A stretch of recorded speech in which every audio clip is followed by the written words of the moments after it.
The question is, if matzah consists of flour and water, why can't you just use the regular flour you have in your kitchen to make matzah for Pesach?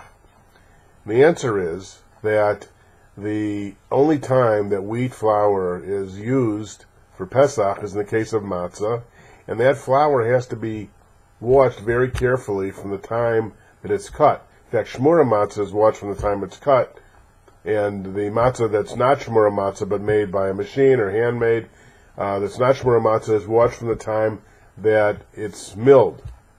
Now, once it's in grain form, in flour form, it cannot touch any water until you're ready to mix it, to bake it.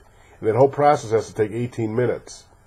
So that's why they're so careful about inspecting the flour to make sure it does not contact any moisture until it's ready for the preparation for baking.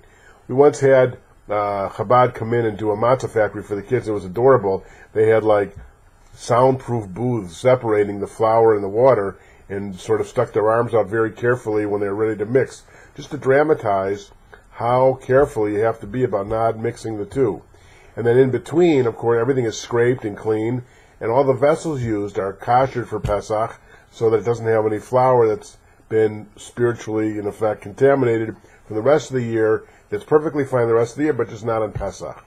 So the matzah you're eating that's labeled kosher for Pesach has been confident that the rabbis watched it to make sure that the moisture, the water, did not hit the flour until it was actually ready to knead it, to prepare it, to stick it in the oven. And the whole process can only take less than 18 minutes. That's the definition of when something begins to rise.